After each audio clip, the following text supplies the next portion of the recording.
Hey, what's going on, y'all? Welcome in to not one, but two different finales of games. We have Stories Untold, the finale, the last session, and we have the test, Final Revelation. Our two major finales that we're gonna do today.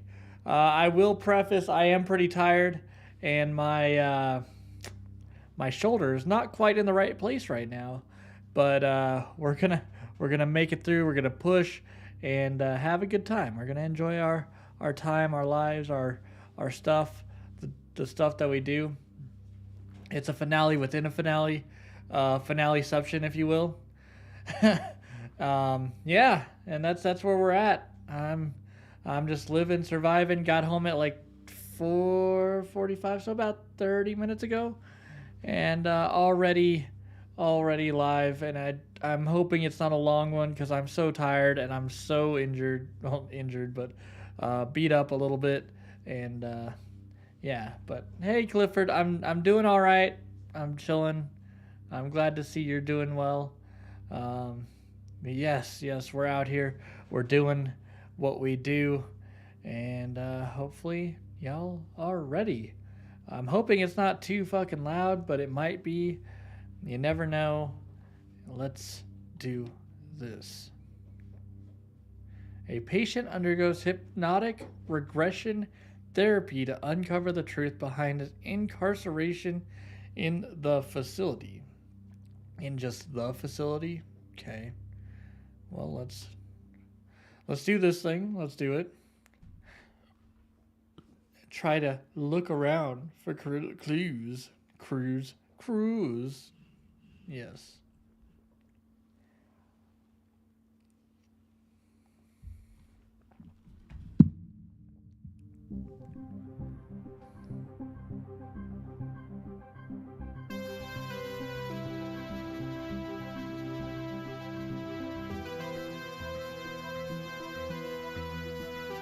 I think that's enough of that for now.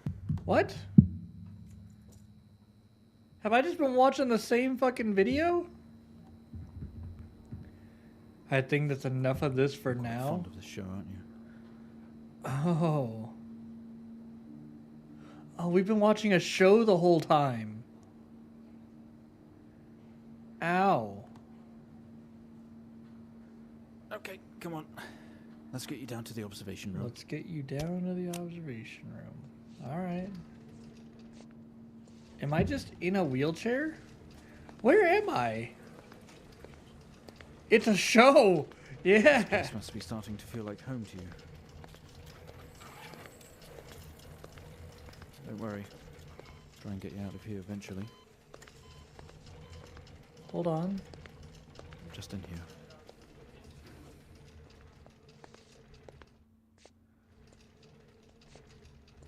What the hell? Okay, are we through in the next room? Just relax and we'll get started in a moment. Who's supposed to sit on the other side? Hello?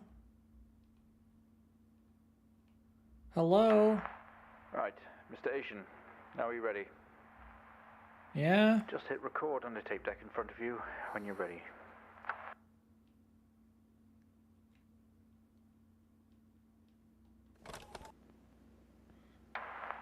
This is subject 12-19-86-23, new session entry. We have myself, Dr. Alexander leading, and in a room we have our patient, Mr. James Asian. Yo, he's been imagining Happily himself in James all has these recently recovered shows. from a 2-week coma following his accident. In our last 3 sessions, James's attempts to recollect events of the accident seen him merging his memory with his imagination. These episodes have always ended in panic, and we've had to terminate the session abruptly. What? Let's try and do this one better, James. So when you're ready, let's bring this back. I know how difficult this must be, but you can do this. James, it's time to remember. Remember what? mind. It's like a conscious black box. What is Show happening? you your memories. Look into it.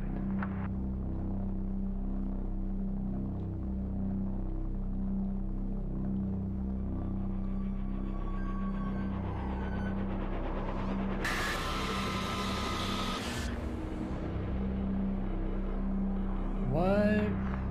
In your most recent episode, you recalled a false memory of a remote weather station. A You remote? were isolated from the rest of the world, What? locked inside your coma. We interacted with you daily, encouraging you to wake. Your family would do number puzzles with you. Anything really to bring you back. People needed answers, James.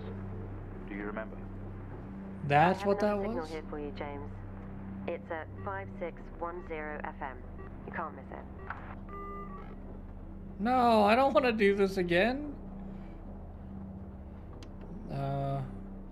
Turn on.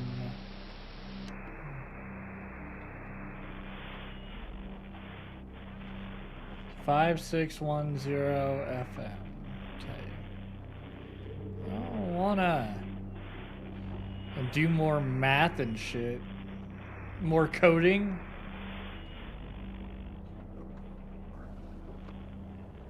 Type in the numbers, James. Gotta see this. This is 20F 12 19 86 23 04. That's our Type in the numbers, James. Gotta see this. This is 20F report. 12 19 86 23 04. Type in the numbers, James. Gotta see this. This is 20F 12 19 86 23 04. Uh-oh. Type What in do you the numbers, mean? James. Gotta see this. This is 20F 20F fatal accident. 19 James Asian. 86 23 04. Type in the numbers, James. Gotta One Wavy Drive, Pewter Bridge. see 12 Yo, Cat, hello. 86 Um, 23 driver 2's information. Charles Henning, numbers, James. blue sedan, 17-2. What am I supposed to? 12 19 86 23 04. Type in the numbers, James. Gotta see this.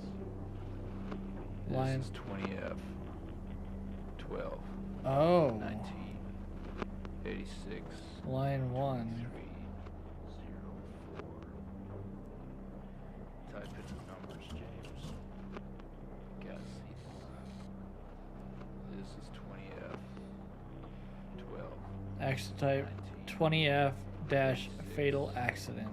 23 04. I think this Type is in right. the numbers, James. Gotta see this. This is 20F 12 Dash, 19 hold on, 86 clear, 23 space, dash. 04. Type in the numbers, Is James. it fatal accident? Gotta see. Fatal accident. This is 20F 12 19 86 23 04. Type in the numbers, James. Gotta see this. This is 20F What all do I need to put in there? 19 86 23 04. Type in the numbers, James. Gotta see this. This is 20F 12 19 86 23 04. Type numbers, James. Might go to the gym soon. It's been a while and I feel like a potato. Fair enough. This is 20. Well, enjoy. 12, 19, 86, 23, 04. Type in the numbers, James. You gotta see this. I want to make sure that this is right at This least. is 20F. 12, Okay. 19, 86, 23, 0. Line 2 Type in the is. numbers, James. Okay, I'm about to turn You this gotta thing see off. This is 20F. Don't care. Thank you, though. Alright. Now, what's next? Be on call because he's also going to the gym. Long distance collab workout. That works. 2 cars that had been involved in a near head-on collision. Station found lying down outside his vehicle with head injuries. An ambulance was immediately called. His passenger was trapped in the vehicle in critical condition from wounds sustained in the collision. The driver of the blue sedan, Mr. Hennings, was found dead on arrival. It was noticed that there was a strong smell of whiskey from the driver and an empty whiskey bottle on the passenger seat. Oh, that looks like that's important. What do I... Is there something specific that I need to put?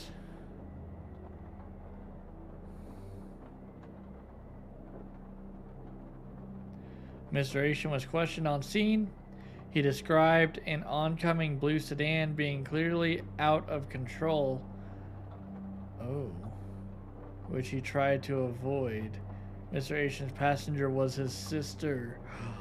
No. Okay. So that means that line 2 is empty whiskey. And line 3 is out of control.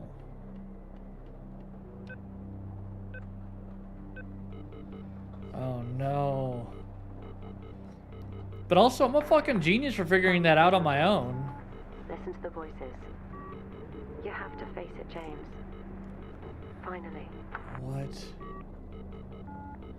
7,000 FM.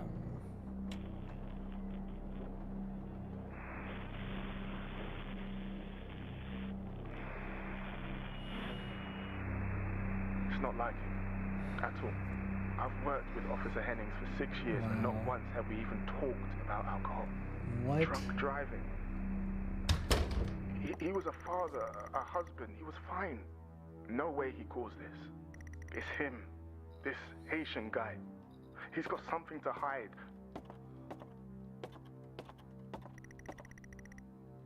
This doesn't make sense to you.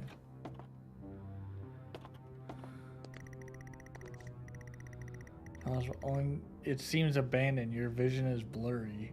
What is going on?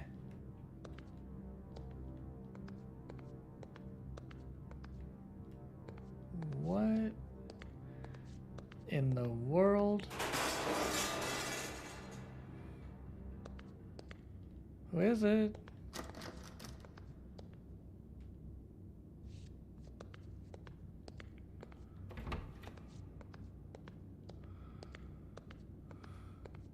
I'm allowed in here?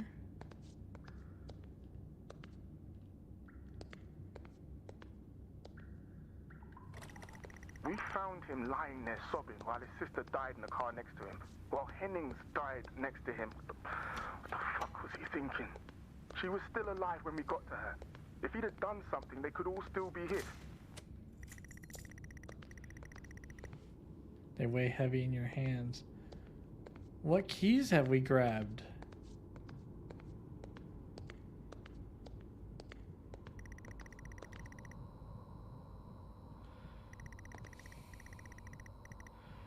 Some horror compilation trash. What?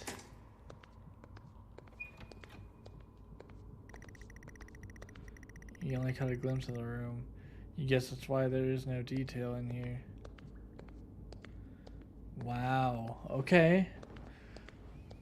This is getting intense, y'all. This is wild. I don't know how to feel. Can I? Nothing.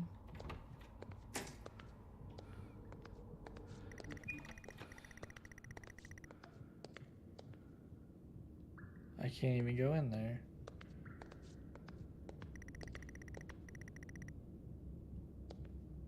Standing over me?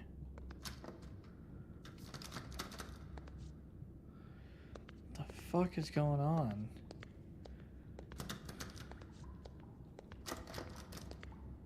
Well, there's only one way to go, and it's this fucking way. I'm gonna go into the light. Seems right.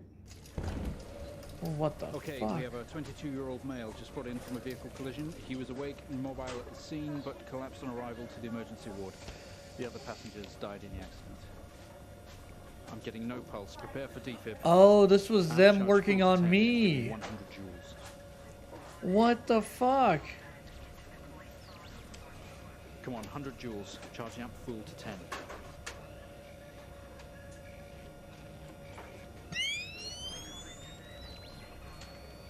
Come on.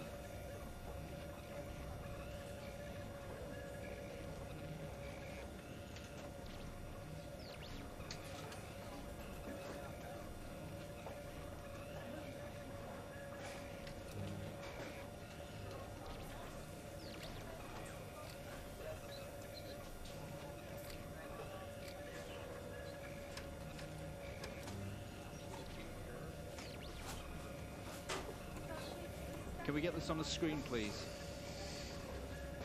Yeah.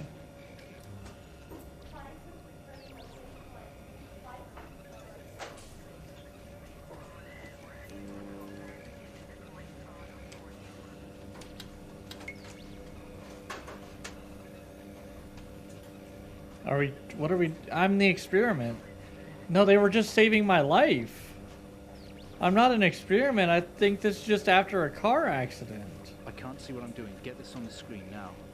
It's on the screen.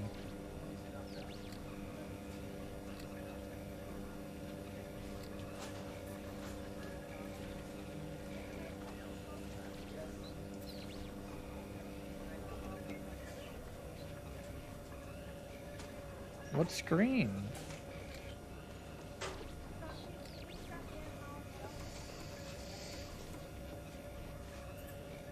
I can't see what I'm doing. Get this on the screen now. Oh.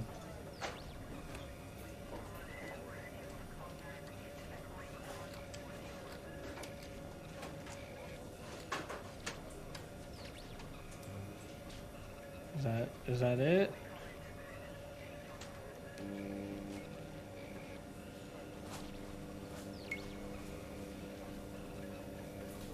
Is this it?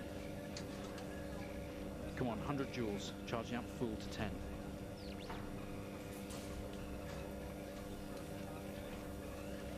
I can't go any higher.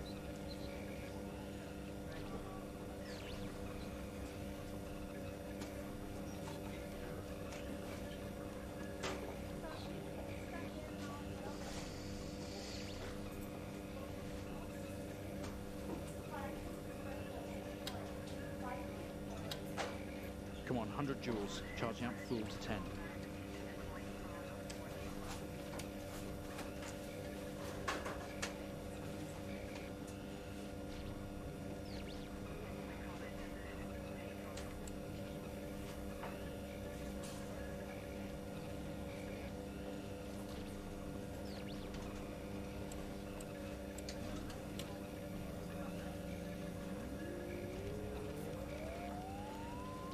Come on, 100 joules. Charging up full to 10. 100 joules. Okay.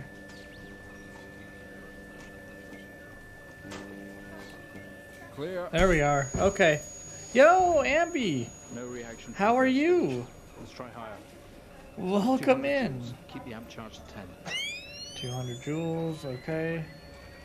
Yo! 200 joules. I'm Keep the charge at going! 10. Let's go. Okay, let's survive. Why are we why are we saving ourselves? Okay, we have a reaction of some sort here, a weak signal. Let's keep going. Increase again. 360, charge full.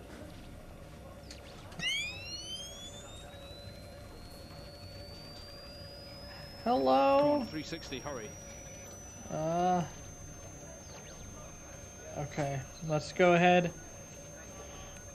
If Clear. you're just hopping in, we're still in the middle of our first finale, the story's Untold. Then we'll do the Seems we have a pulse. test final Rhythm revelation is stable. We need to after run an this is X-ray done. right away.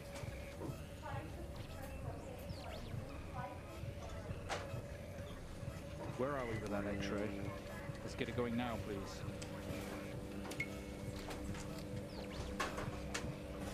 Waiting X-ray.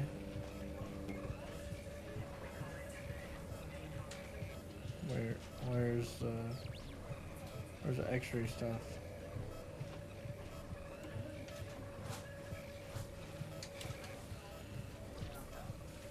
Where's the X-ray stuff?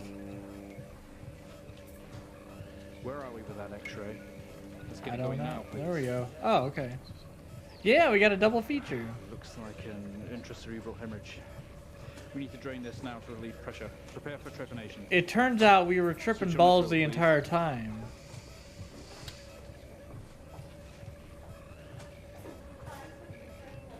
The drill, please. Drill is on.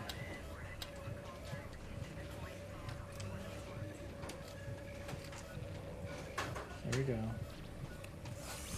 Mr. Asian, you've made excellent progress. You're doing great. We need you to stay Oh, calm shit. and relaxed while we go through these next steps. No, no, no, We're going to no, attempt to no, alleviate no, some no. of this discomfort.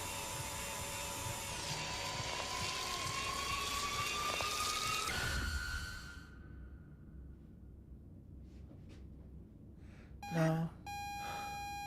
Oh, fuck.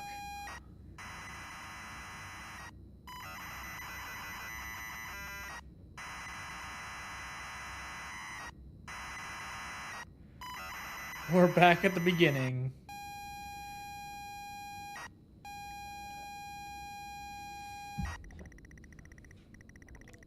Not only is tonight New Year's Eve, but tomorrow you leave on a 6-month trip abroad with friends. Mom, Dad, and your sister Jennifer have decided to throw a party to celebrate it all. The house is full, you're in the living room, and as usual, you don't recognize a soul. The room is full of chatty strangers, mostly friends of Mom and Dad. There is a door to the hall. Go to the hallway. You push through the crowd into the hallway. The hallway is as welcoming as ever. Only this time, the folks have put a great big banner up across the main wall. Half-finished drinks are abandoned on almost every horizontal surface. Stairs lead up, although the party is firmly downstairs.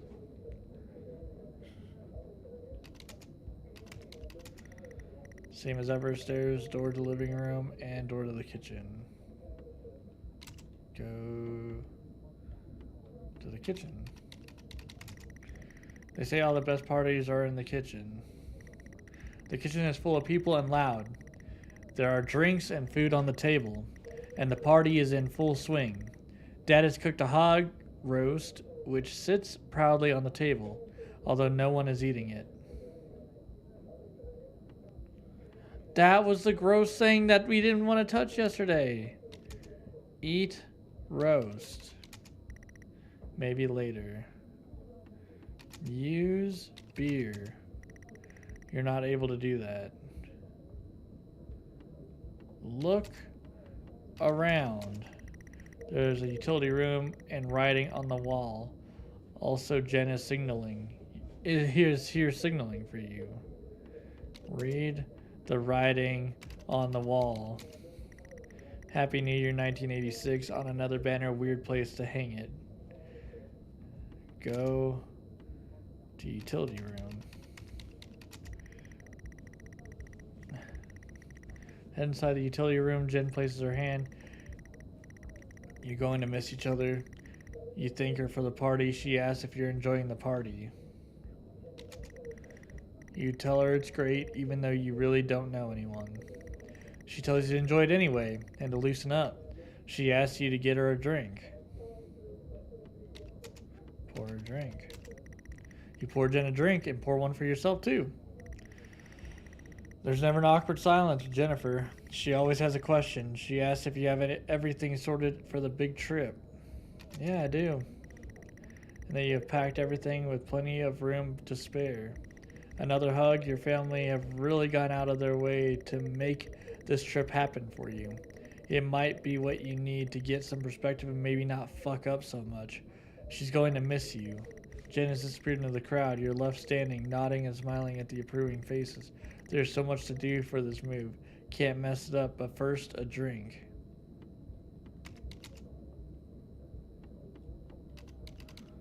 Drink the beer. You pour and down another drink. Anything to move the night along.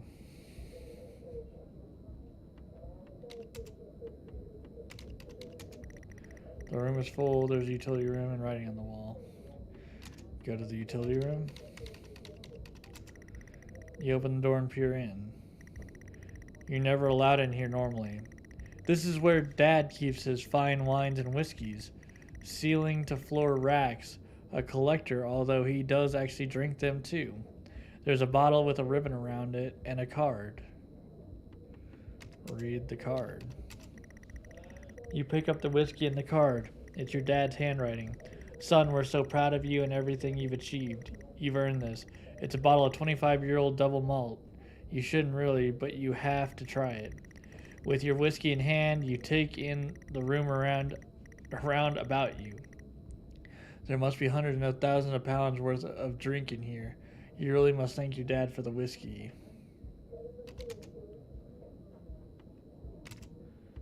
Go to the kitchen. Get back into the kitchen, clutching your new best friend. You stumble out of the utility room and back into the kitchen.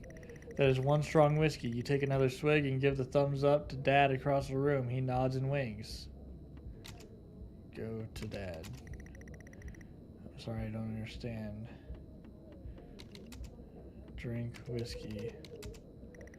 You take a little swig from the crazy expensive whiskey. Very classy. Go to the hallway. You go back out to the hallway. A few bumps and laughs on the way through and you make it to the hall.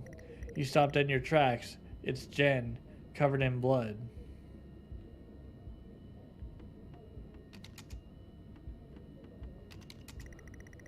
She's staring straight at you. No one else notices. Blood is dripping down her face. It's mixing with tears. Help, Jen! I'm sorry, I don't understand. I'm sorry, I don't understand.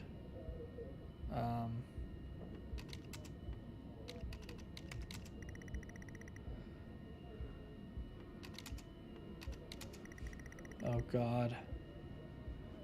What the fuck, man?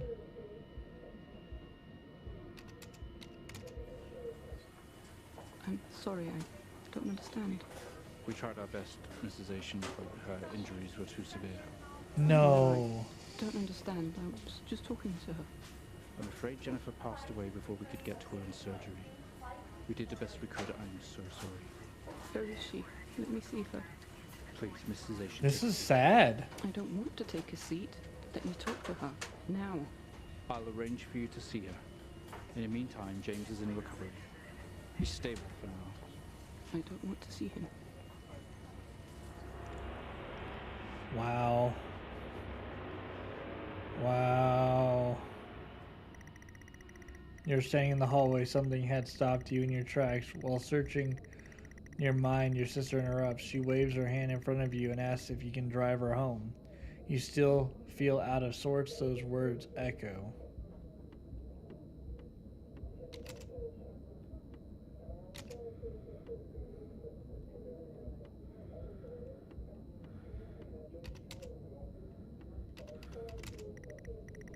Yeah. We could talk in the car. Go get your keys. Go to keys.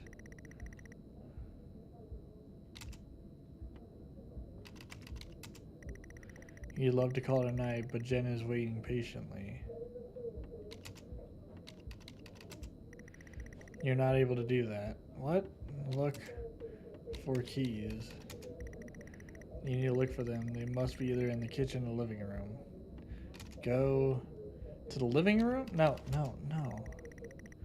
I want to go to the living room. You're sure your keys are in the living room? Living room has much more relaxed atmosphere compared to the kitchen. Various guests are sat on the chairs having civilized conversations. Oh, there's a coffee table in the middle of the room. Your mom is pouring a drink at the drinks cabinet. Look around. A coffee table, a drinks cabinet, one of the chairs is overflowing with jackets and coats. Go.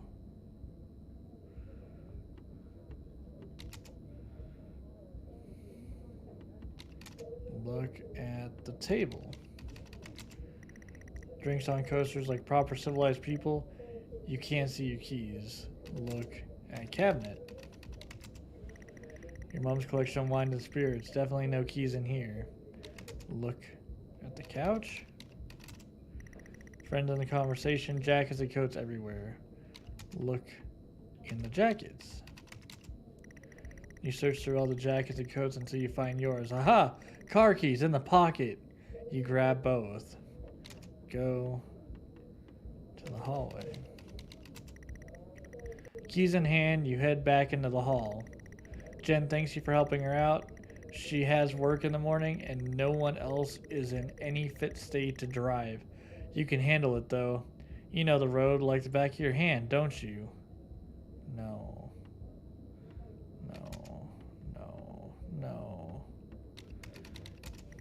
You're not able to do that.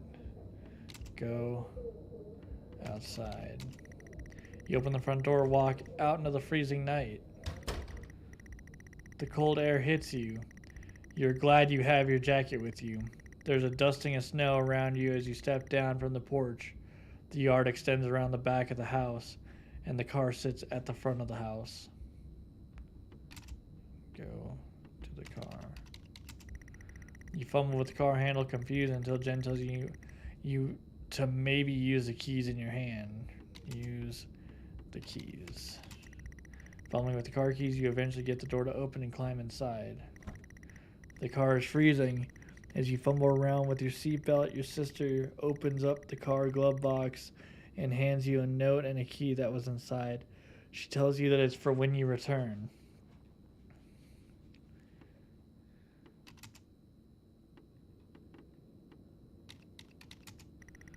You're not able to do that. Read the note. The note is from your dad and reads, "Hi son, hope you enjoy your break. You'll need to fire up the generator around back to get power and lights on. Also found something in the attic for you. It's in your room. Enjoy."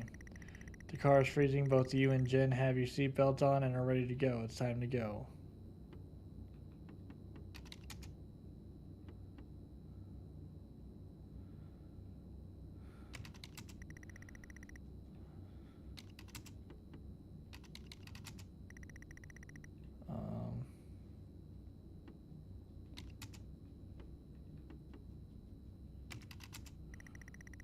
Try and turn the ignition with the sheer willpower despite holding keys in your hand.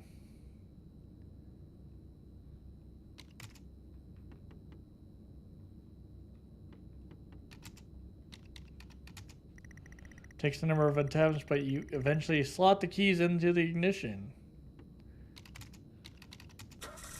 You turn the keys in the ignition and the car roars to life.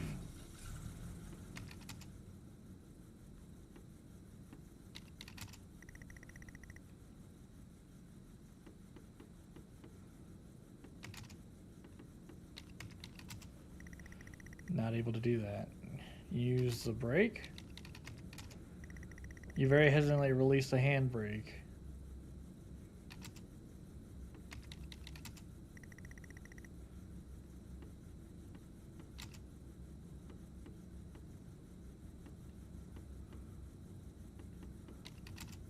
Drive. No, that's not what I wanted at all. Drive Jen. What? Turn around. Turn.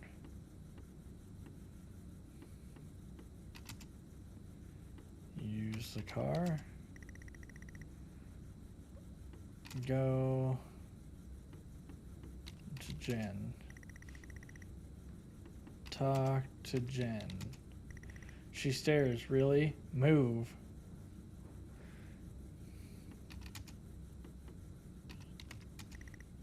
The usual steering wheel, handbrake, ignition.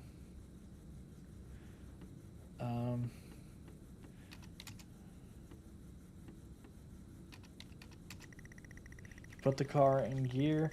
Pull out of the driveway. Like a first-time driver. I am driving, very drunk, on the road towards the town where your sister stays. Jen started dozing off as soon as the journey got going. This shouldn't take long. You come to a junction. Is it left or right? You can't remember. You don't want to, but you better ask Jen for direction. Talk to Jen. She grunts and throws her arms to the left. It's left. Of course it's left. Go left. You turn the car to left at the junction and accelerate off. Confident that you're on the right road now, you loosen up and put your foot down on the accelerator. You feel powerful as the engine roars at your command. Jen sits up in her chair and clutches your arm. She asks you to slow down.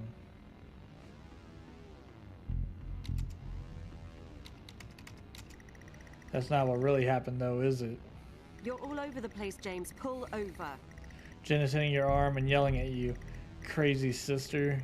Strange. There's a set of headlights coming directly at you, but really slow, like slow motion.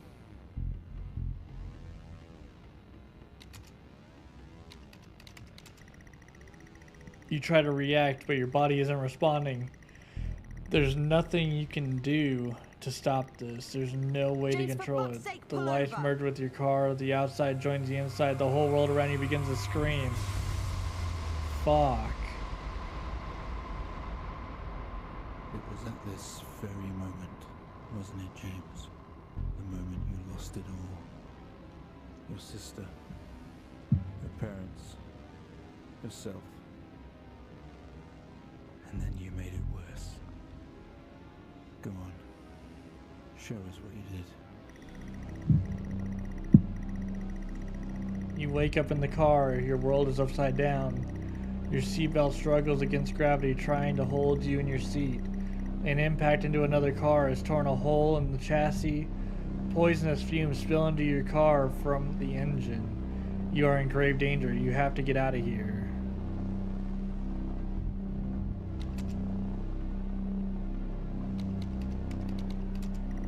You release yourself from the seat. Gravity takes over. You slump on the roof of the car.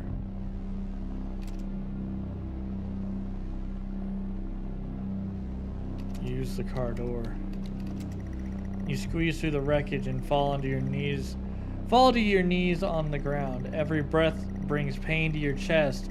Your head is throbbing. A blue car is smashed into the passenger side of your car. Your life cannot be ruined by this. You're standing holding your whiskey and your dad's note, and flashing lights are approaching at the distance. Plant the whiskey. With the lights approaching closer, you begin to hear the shrill of their sirens. You simply cannot go to jail for this. You clean the bottle to remove your connection with the whiskey. You then very deliberately spill the remainder of the bottle contents onto the driver, and you toss the incriminating. A circle of flashing lights around you, illuminating the crash site in the darkness. Behind them, an army of people all staring. One figure stands out, a silhouette, and walks towards you. Go to the figure. As you approach the man, the pulsating lights around you get dimmer and dimmer while the pain in your head increases. I know you. You fall to the ground at his feet. I know you're tearing yourself apart over it. yourself. You have to listen to me. That accident. That poor man. Me. You have to remember. That's the light above us. Your fault. Oh, shit. I know what you did. How you left me there to protect yourself. Planting evidence on some poor man. You went headfirst into that officer and you wrecked all of our lives. And then you couldn't even take responsibility. You did the right thing for you and no one else. Save Fuck. yourself. Only it was wrong, wasn't it? Look at you now. This is Utterly intense. consumed by it. Say it, James.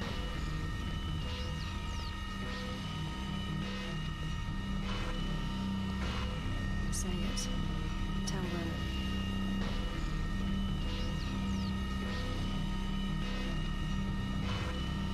Listen to yourself.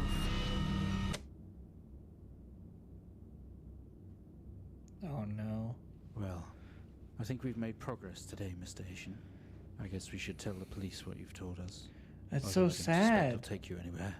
I think you'll be with us for quite some time. Come on, let's get you back to your shows. I'll see you tomorrow.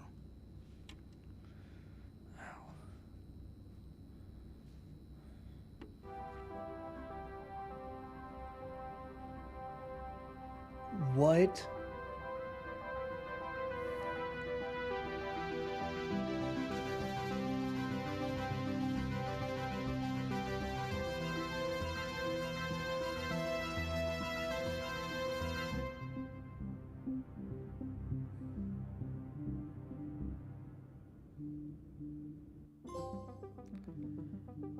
What?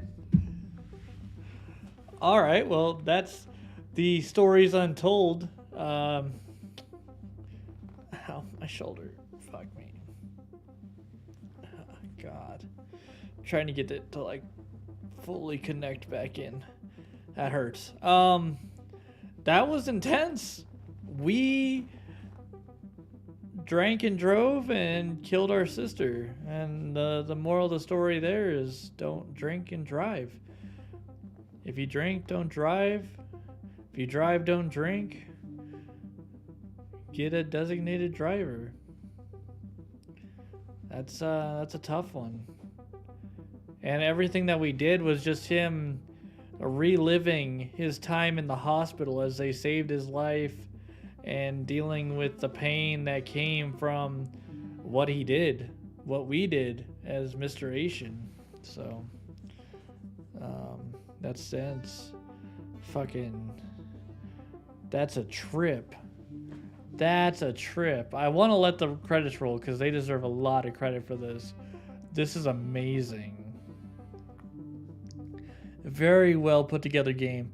A lot of thinking that went into it. Like literally playing the game, so much thinking went into it, and I didn't think that I had that type of intelligence, but here we are.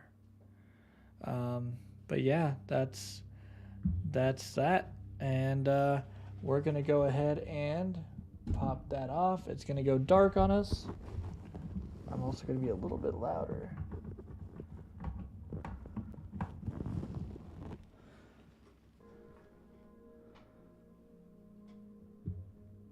Okay.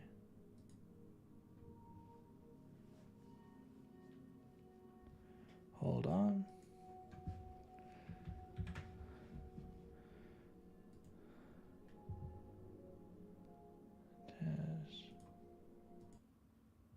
There we go. Okay, we're here. I have this, which is going to, this is here, where, window capture.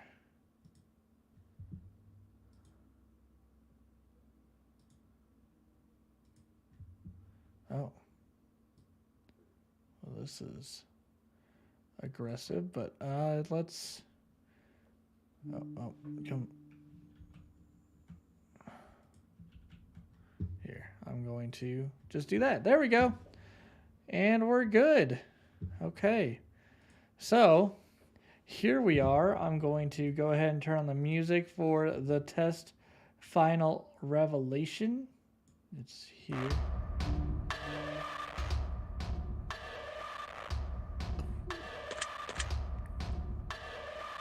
Base game volume.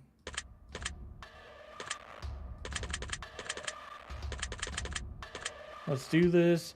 No, you win, Kieran, and welcome in. Hold on.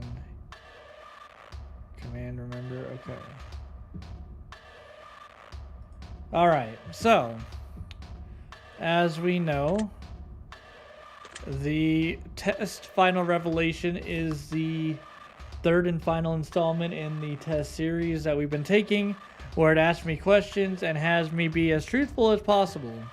And this is where we're at. This is what we're doing, and hopefully Kieran will be proud of me, because my mic is currently on a mic arm right now, just right here, as close as possible to me without being right in my face. I don't know if it sounded any better or not, but it's on an arm, and that's what Kieran wanted. Before experiencing the test final revelation, it is highly recommended that you've played its prequels, the test and the test hypothesis rising, first before venturing into this experience. You will stand to gain a lot more from this experience if you played the first two titles, and this examination will also make a bit more sense as it carries on from where the last examinations left off. I would like to urge you to go and play the test, followed by the test hypothesis rising now before venturing forward and following the... I sound a lot better? Well, I'm glad I sound a lot better. Would you like to close this game now? I've already played the test and the test 2. Well then, let us continue. Make sure that you answer each question with the utmost honesty, and that you take your time to answer the questions presented. Even answering one question improperly may drastically change your outcome. You cannot go back to answer questions you misanswered, so be sure to take your time. This is of the utmost importance. Ooh, this is getting intense. When the sun comes crashing down and the heroes fade away, when darkness is all around and there is no light of day, I will come back for you so that you never feel alone. My spirit will push through. Your heart will forever be my home. And when the world spirals into abyss, I will be standing there, your embrace, so long I've missed. My soul, my love I bear. And when every nerve has been left deadened, and every ghost has left its shell, I will bring you back to your heaven, as you rescued me from my hell. Well, what a poem. Who knew I could be literate like that? I should just volunteer to read audiobooks for people. Oh shit. Oh, it's the people from the first two. No matter what happens, I will always love you. Choice and fate. Oh! Choice was the first one, fate was the second one. So choice did our first test, fate did our second test. Who does our third test? Or do they both? Do you promise? With every ounce of my heart and each droplet of my soul, I swear to you. We're going to find a way out of here. They're trapped? What? I don't even know what's going on. I don't understand the story. That's crazy. The testing room. Who are you? Oh, Destiny. I wasn't expecting you so soon. Though I knew that one day we would meet in this room. You see, closely I've been watching you, studying every breath and every move. A few of my former colleagues you may have met. And a slew of questions you've answered without regret. You are a poet and you didn't even know it. I may be similar, but unlike them still. I'll make you swallow the truth like a bitter pill. I will peel the emotion from your soul and make you eat your feelings whole. The questions I ask may be hard to answer, but I will cut the truth from you like a cancer. Both of us know why you're here, to open up and cast out fear, to be as honest as you can.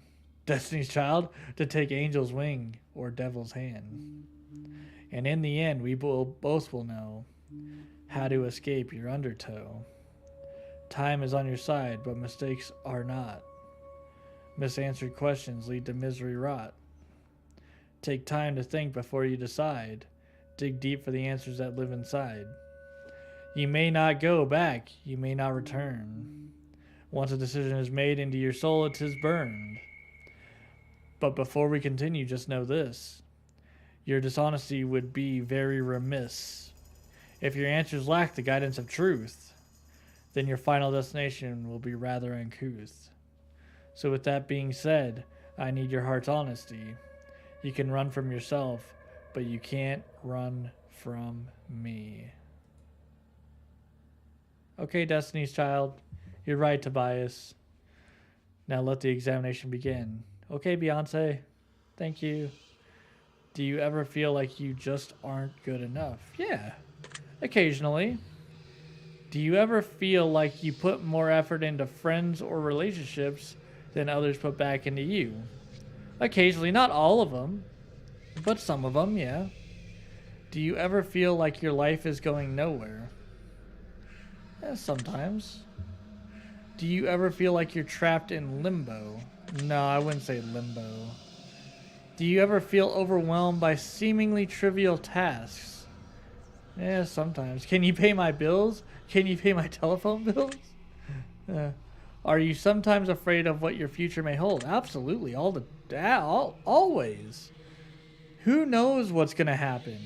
Do you believe that your friends always treat you the way you deserve to be treated? No, I don't, but, you know. Are you afraid of being the last person alive in your social circle? No. I doubt I'll be the last person alive in my social circle. Are you afraid of the existence of an afterlife and what that might mean for you? No. Do you feel as though you're wanted in life? Yeah, I do. Do you ever feel like you just don't belong? Ever? Occasionally. Pay my automobiles? Tell me what you think about me. I buy my own diamonds, I buy my own rings. Do you ever feel like you just don't belong? Occasionally, yes. Do you ever feel like a burden? Yeah, occasionally. Have you ever felt left out? Yeah. Have you ever felt like a failure? From time to time, yes. Have you ever felt like you just weren't attractive enough? All the time. Have you seen this fucking mug? Good night. This thing. Whew. Have you ever worked yourself sick? Yes. Do you ever have racing thoughts at night that make it difficult for you to get sleep? Yes. Are you afraid to ask for help?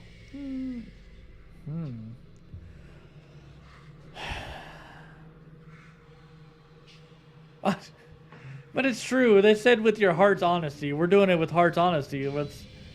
Are you afraid to ask for help?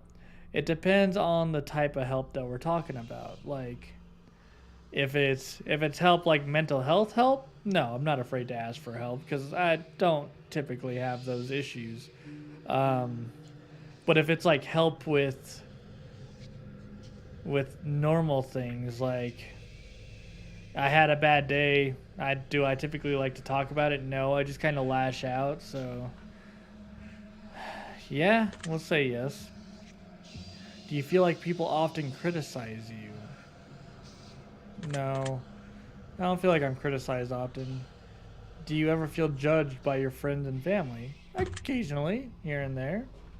Do you ever wonder what your purpose is in life? All the time. I would love if it was just like on a platter. This is what you're supposed to do. I would love that. If you could turn back time for any reason, would you? No, because my mistakes have made me who I am today. So if I went back and I changed it, I wouldn't be the same person, and I think I'm a good person to have around. So no. Would you say that you have many regrets in life? Many? No, a few. Yeah. Does meeting new people for the first time make you uncomfortable? Yes. If I could turn back time. Does looking out your window at night make you feel uneasy? Yes. Do you sometimes double check that your doors are locked even though you're certain that you've already locked them? Yes. Oh, Nate's playing a game. Do you ever feel like life is moving too slow? No, I don't think so. Do you ever feel like life is moving too fast? Yes. I turned 30 this year. It's crazy. Do you feel uncomfortable when you're home alone? It depends. No, not really. I'm always home alone. Would you consider yourself to be a thoughtful person? I like to think so. Would you consider yourself to be superficial? No. No. Do you ever judge others by the way they look or dress? Yes. Would you consider yourself to be high maintenance? No. Have you ever been bullied by someone you cared about? Not that I know of. Have you ever been a bully to someone you care about? Yes? Possibly? Do you try to keep a low profile to avoid attention from others while in crowded areas? Yes. Do you actively try to avoid busy places? Yes. Would you sometimes rather be alone than surrounded by people you care about? Sometimes, yeah. Not all the time, but sometimes. Does making phone calls make you feel uncomfortable? Yes. Are you sometimes afraid to confront people even when they do something that bothers you? Yes, occasionally, yeah. I like to think that I'm confrontational, but a lot of times I'm not. Do you feel uncomfortable when committing to definitive plans for the future? Occasionally. And you never know like what you're locking yourself into. Do you ever feel like no matter how hard you try, you just can't seem to stay motivated? Ever? Yes. All the time? No. Do you ever fear that you're failing those who care about you most? Yeah, occasionally. Does driving a vehicle give you anxiety? No, I love driving. Love driving. Are you afraid of exploring new places by yourself? Yes. Have you ever carried an object around with you that made you feel comfortable? Yes. If I told you that I could guess your name correctly right now, would you believe me? Yeah, you probably hacked whatever. Based on what you provided me so far, if I were to take a guess, you went into my system files. I would say your name starts with the letter M, doesn't it? No. That makes sense. Let's be real here.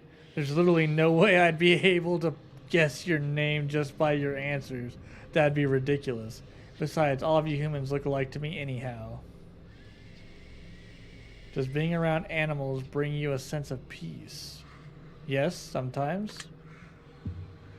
Do you sometimes believe your loved ones are lying to you when they say that they care? No.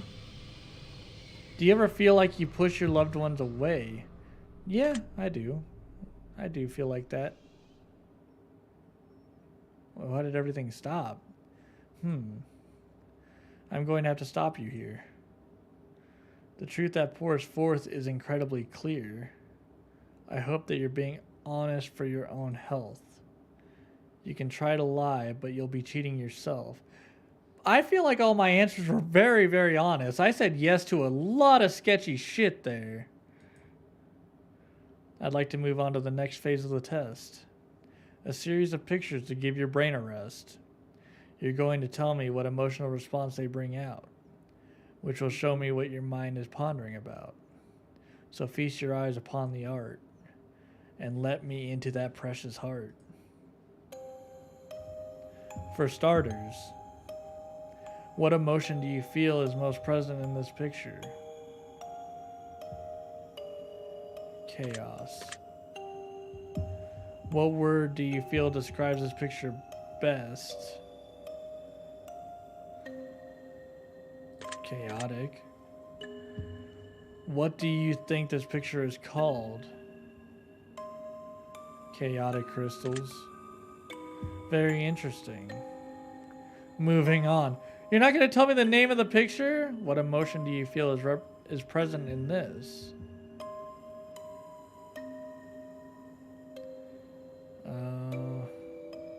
I think relaxation. Abyss. What do you think this picture is called?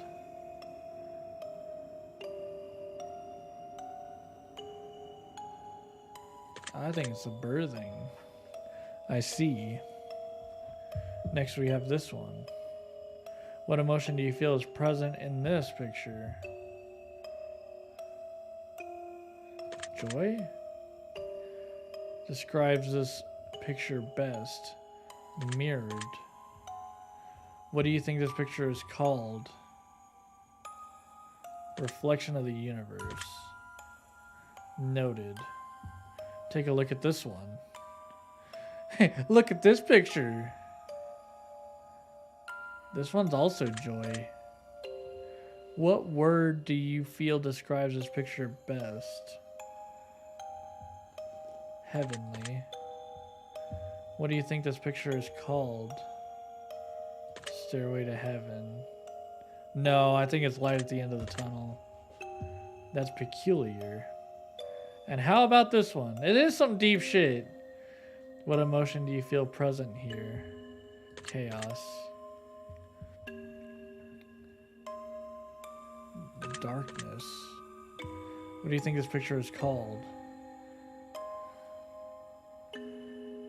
Nest of Darkness.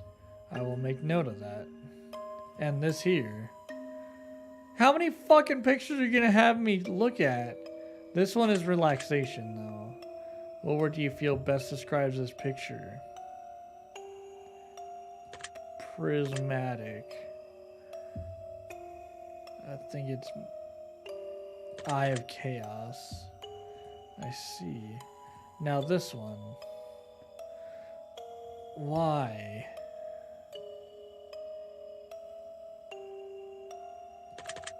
This one's chaos. What word do you feel describes this picture best? Collide. Did it say bosoms? Did it shit say bosoms? What do you think this picture is called? Forming Earth. How about this? Stop showing me pictures! Huh. This one's anger. What word do you feel best? I feel fury.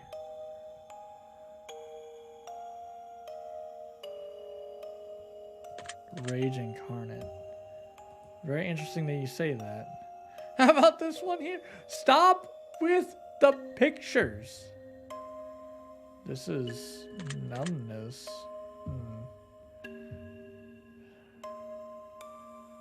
Analyzing.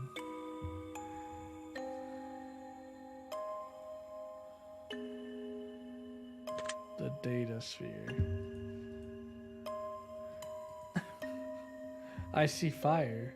What emotion do you feel is most present in this picture? What word do you feel? Probably womb. What do you think this picture is called?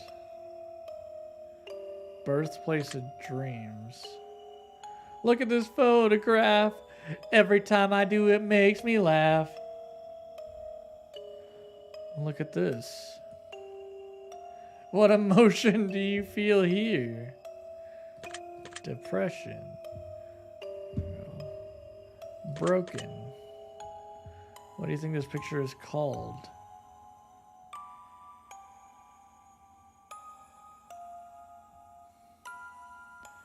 I feel like the deciphering is really it. We're almost done. Thank you, Destiny. What emotion do you feel is present in this picture?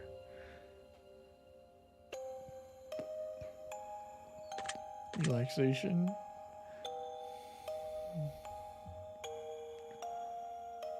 Like a vapor.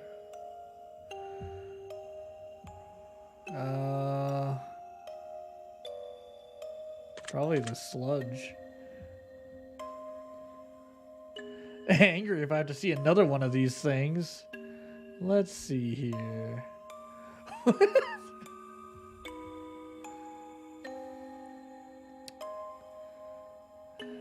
Chaos. What word do you feel describes this picture best? Crown. What do you think this picture is called? The Red Angel. All right then. Just a few more? Relaxation.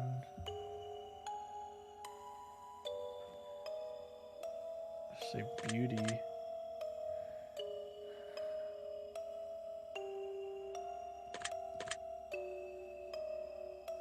Yo, Silva! Almost finished. What emotion do you feel is present in here? Also relaxation. Feel best describes this. Nebula.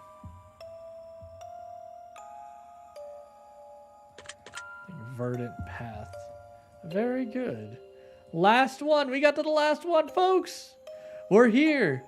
What emotion do you feel is present in this? It's still relaxation if I were to best voice. Void. This void right here. The static field. Watch this, there is another one. I think that about wraps it up. Your answers have been documented well. Deep into your subconscious they dwell. But I am not finished with you just yet. There are still some truths that have yet to be met.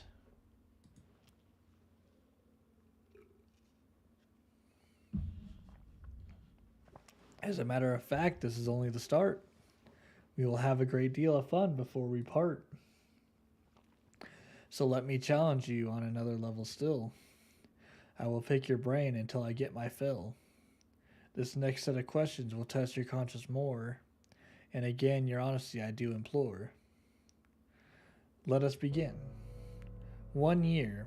You're running a little low on funds to purchase presents around the holidays, so you decide to spend $1 and get everyone in your family a lottery ticket. You give each of them their own lottery ticket and wish them the best of luck. The drawing is held and one of your family members hits the jackpot, but it's someone who you don't really get along with and just bought a present for out of moral obligation. They planned to keep the money all for themselves as they feel like it was their ticket. How does this make you feel?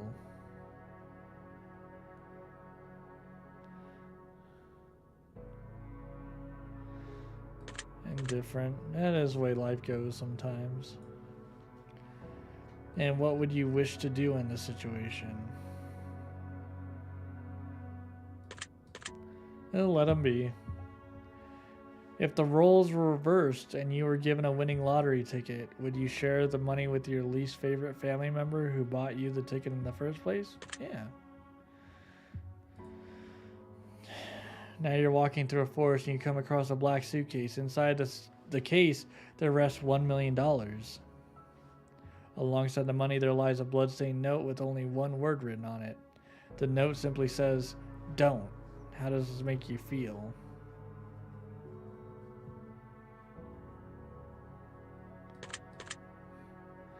And what would you wish to do in this situation?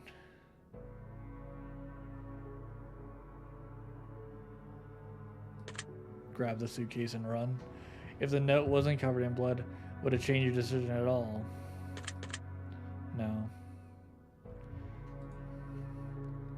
The devil appears in your room at night while you're alone and just about to fall asleep and tells you that he has a special one-time offer for you. In exchange for your soul and eternal damnation, he will let you choose from one of 3 glorious bargains. He has not told you what those bargains are yet. How does this make you feel?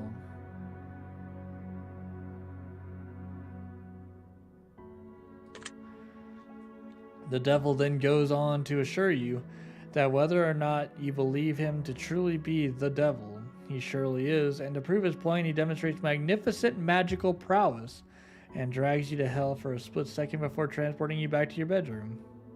In that second, you could feel a lifetime of pain and suffering in the most unimaginable ways possible. He then goes on to tell you of his offers in exchange for your soul to see if you can strike a bargain. Which of these would you choose in exchange for your soul, if any? You'll never age, but you can still die from physical injury. You can bring one person back from the dead. I'd bring one person back. If the devil offered you a deal of some other kind, would you accept it in exchange for eternal damnation? There's not a whole lot the devil could offer me. I see. Civilization is about to come to an end as a plague sweeps the globe, turning everyone who perishes into mindless zombies who hunger for living flesh. You watch as everyone you know becomes gravely ill and turns, except for 5 of your closest friends and family. How does this make you feel?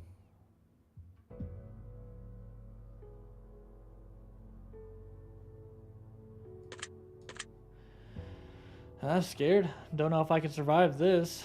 If you knew that a zombie apocalypse was coming in 10 years from now and you could prevent it from happening, would you?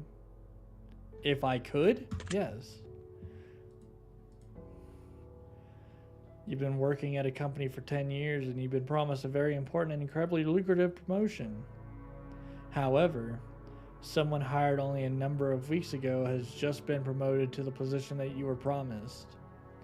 Your boss essentially tells you tough luck and that maybe one day you'll get the position and that he had to promote the other employee as a favor for a friend. Angry. Actually betrayed more than anything. You've also learned a few secrets about the company that could be disastrous if they were to escape, such as the fact that they haven't been properly reporting their income for the last decade.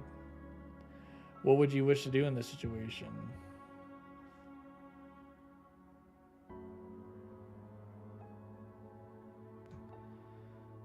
I'm out. I spent 10 years there. It's time to find something else. If the roles were reversed and you were hired and promoted as a favor over someone more deserving, would you accept the position? No. I know my worth, and I know the worth of the people around me. You're home alone at night, cooking food in your kitchen.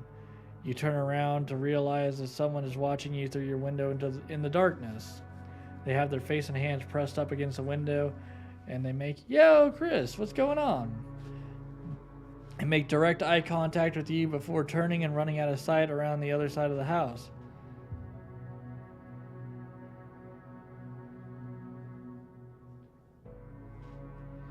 Anxious.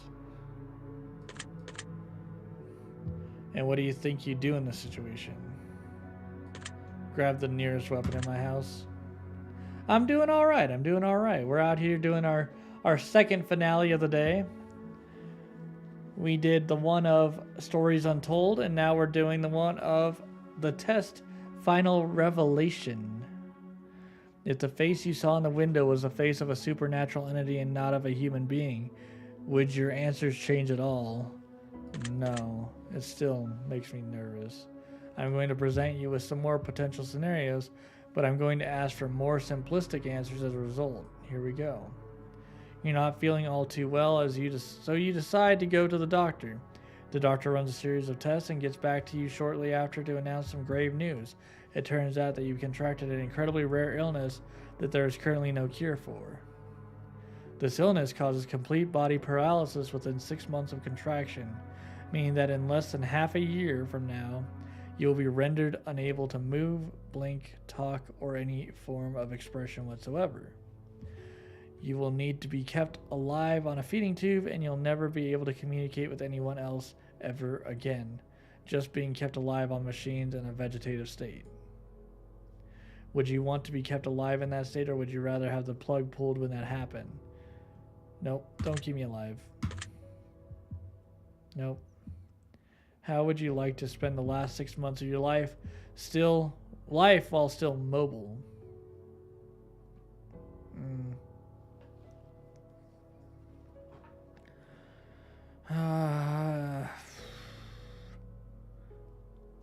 That's a tough one. These are some deep ass questions, y'all.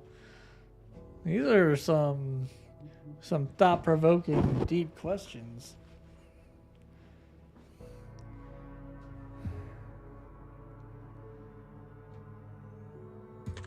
I think it's spending the time with my friends and family, though. There are diseases out there that can put you in that sort of unfortunate situation. Does knowing this motivate you to do things you've never done before and pursue more from life? Or do you feel relatively unaffected by the knowledge that this could potentially happen to you at any point in time? It doesn't really change anything for me. You have a pet dog whom you've raised since birth. 3 years has passed and it's the best dog you've ever had. You love it like it's your own child. One day, he runs away in the middle of the night, chasing after a wild animal in the darkness. Why? Why is this so deep? Are you trying to make me cry? You search everywhere for your dog, but no matter what you do, you can't seem to make any progress. About a month passes, and you still haven't seen any trace of your four-legged friend, until one morning you awaken to the sound of a familiar barking. You rush outside to find that your elderly neighbor in his late 80s is out on his front lawn, joyously playing with your dog. He has named the beast Johnny, and him and your dog seem to be having the time of their lives. You rush over there and hug your dog, and he excitedly licks your face. Your neighbor says, "Johnny's a good boy, isn't he? I lost him when I was just a boy about your age. But he's come back. Johnny has come back, and we're together again." Okay, you crazy old man. Come to find out your elderly neighbor is suffering from dementia, recently brought on by the stress and heartache of losing his wife just a couple of months prior to finding your dog. This dementia has caused him to believe that your dog Johnny is his old dog from his childhood coming back into his life to make him happy and keep him company. Jesus Christ. The dog seems to be in great shape, very happy, and well looked after. And you know that telling the old man that it isn't really his dog and that it's your dog would break his heart and crush him. Would you break the news to him that it isn't his dog and take Johnny home with you? Or would you let him keep the dog and choose to visit him daily to play and go for walks? I would let the old man keep my dog. At some point he's going to pass and I'll just have my dog back, but for the meantime, yeah, it made me sad. Destiny. Can you imagine yourself in the old man's position, being so alone in life and finding one thing that makes you feel less alone and potentially having to face it being ripped away from you once again? Yeah, I can. Let's say that you were viciously murdered by a serial killer. What? We went from sad ass story to, okay, so imagine yourself getting murdered. All right, let's be cool. Let's say that you were viciously murdered by a serial killer and you fell for one of their traps as they lured you in. Whew, and made you their latest victim. Now let's also say that you're given a unique opportunity in the afterlife as you return as a spirit to roam the earth. However, you're bound to two potential options and only two. You can either choose to haunt your assailant and make his life miserable, hopefully foiling his plans to kill in the future and potentially save lives in the process, or you can choose to spend your time as a spirit amongst your still living family and friends, guiding them in positive ways and making their lives better. You're bound to whichever option you choose until either your family and friends are no longer living or your killer is no longer living. You cannot choose both. Which one would you choose? My family and friends. I'd make them successful. Do you think you have what it takes inside to drive your killer insane and push him over the edge? Yeah, for sure, yes. Do you believe that this scenario is possible? Yeah? Yeah, you'd be a ghost. If this situation happened to a friend or family member and they were viciously killed, which situation would you rather them choose?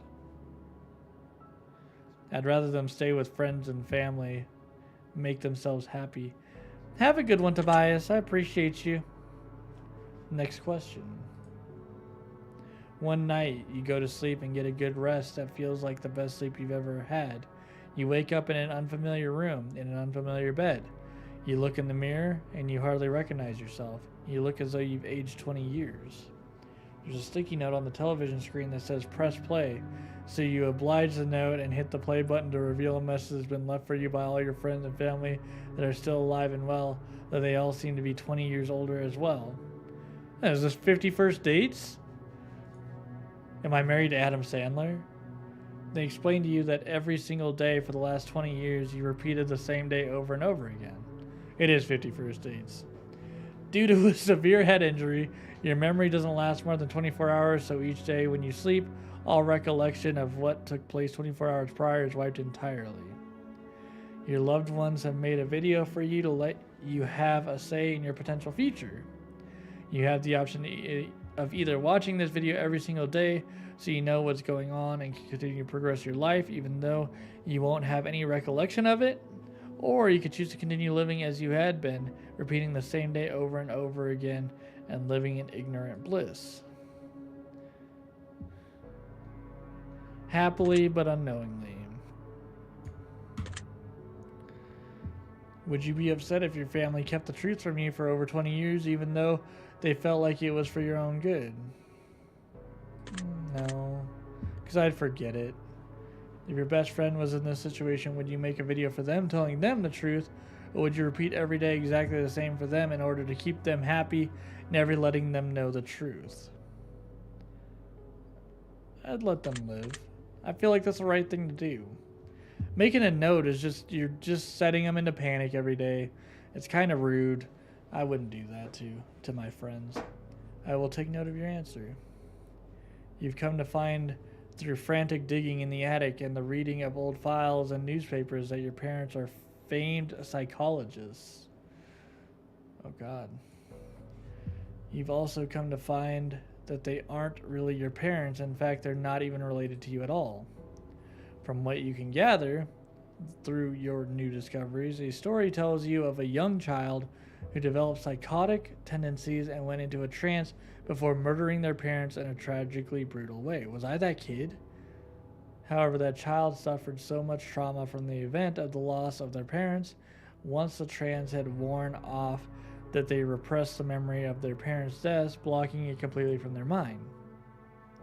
2 psychologists took the kid into treatment and performed studies against the child's knowledge, raising that child to be a fully functional adult while playing the role of the child's real parents to further gather data and potentially help the child avoid a terrible life in the process. You are that child. I knew I was that child. Would you resent your parents? No, they did what they could for me. Would you be grateful that they gave you a second chance at life? Yes. Would you feel betrayed by your parents? A little bit, though. Would you confront your parents about the articles you found? Yes. If you were in your parents' position, would you do the same for a child in a similar situation? Yes. It's the right thing to do. I have one final scenario for you before we move on. Okay. Move on to what? The end of the world has come and gone, and all that is left are post-apocalyptic soldiers roaming the lands, combing through towns, and laying waste to any survivors in their paths in hopes of claiming their equipment for themselves in order to survive this harsh, barren wasteland known as planet Earth. You get in good with a large colony of soldiers and spend about 6 months with them before they decide that you're not pulling your weight, and in order to save the very few food rations they have left, they exile you from the compound and send you out to fend for yourself. You decide to venture into a neighboring town in hopes of finding food that was left behind by raiders, and it only takes you about a day and a half before you strike gold. A hidden underground bunker, stockpiled to the brim with enough food to feed an entire colony for a year. Now you have a choice to make. Would you go back to the colony and tell them about the bunker? Or would you stay in the bunker all by yourself? They exiled me, so I'm keeping the bunker and food for myself. If you could choose to only tell some of the soldiers about the bunker and let them in so you could lead a new colony, but exile the soldiers who exiled you, would you do it? Yeah. Yes. If you were to lead a new colony, would you build it based on savagery and raiding, or would you build it based on sharing and compassion? If you were the leader of the colony that exiled you, except it was you who exiled someone else who wasn't pulling their weight, and that person just so happened to find themselves in a similar situation where they found a jackpot worth of food in an underground bunker, but they refused to share with you and the colony, would you raid them and steal it for yourselves, or would you let them keep what they found? They can keep what they found. I was a dick. They found something cool. That's on me. So much reading, but I need more from you before I allow you to rest. A choice here, a choice there. Which would you rather? Oh, we're playing Would You Rather? Moral dilemmas abound from what I can gather. And you will answer clearly, crisp, and concise. Will you be selfish, or is your conscience a vice? In just mere moments from now, we both shall see the difference between who you are and who you wish to be. Let us begin. Would you rather abandon the person you love most, or be abandoned by the person you love the most? Would I rather abandon the person I love most, or be abandoned by the person? I'd say be abandoned by the person. Mostly because I think I would be able to handle it. I'd be broken for a long while, but, you know, at some point you'd figure it out. Would you rather have friends in high places who can get you anything you wanted, but didn't necessarily care about you, or friends who couldn't give you anything, but they feel a deep personal bond with you? Friends with a strong bond. Would you rather find 10,000 and get to keep it for yourself, or find 20,000 but have to split it 4 ways with your closest friends and family? The 20,000 4 ways. Would you rather cheat on your partner but never get caught, or know that your partner cheated on you but have no way of proving it?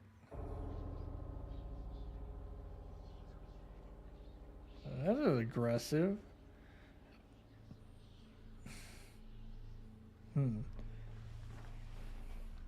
Probably this one. Again, something that I could handle deep down in my psyche. Would you rather get rich through illegal means, or be poor but live an honest life? Poor and live honestly. Would you rather press a button that would kill your favorite pet, or press a button that would kill your favorite film? What? I don't want to push the button. I don't want to push any button. I don't want to push either of the buttons. None? Destiny. None? It'd be my favorite pet. Would you rather get fired from a high-paying job, or have to fire your friends from a high-paying job? Oh.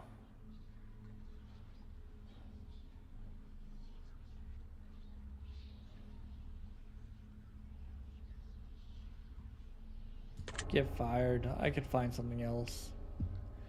Would you rather sleep with your step-sibling or sleep with your best friend's partner?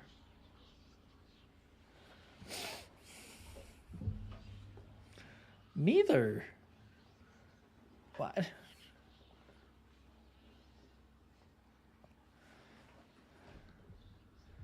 Well, step-sibling means they're not blood-related.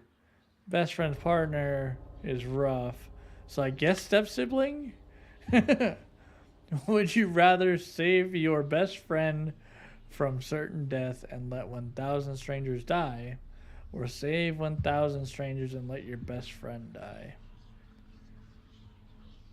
One life for more lives, I think. Saved 1,000, but let my friend die. Would you rather get free food for the rest of your life or rescue a starving child from a third world country? I would like to get free food for the rest of my life. Would you rather be rich but without family or poor but with family?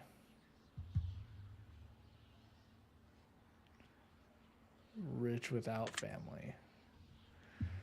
Would you rather have to steal food for the rest of your life in order to eat, or steal enormous amounts of money from the wealthy but have to destroy the money immediately after?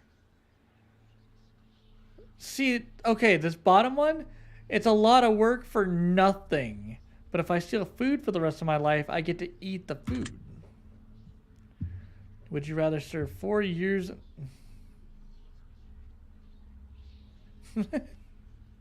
Would you rather serve 4 years in the military during a wartime? Okay. Would you rather always be traveling 10 miles above the speed limit or 10 miles per hour below the speed limit? 10 miles per hour above the speed limit. Would you rather never have sex for the remainder of your life or have to have sex every day in order to stay alive? Sex every day to stay alive. Yes. Would you rather be addicted to hardcore drugs for 10 years but make a full recovery, or addicted to alcohol for the rest of your life?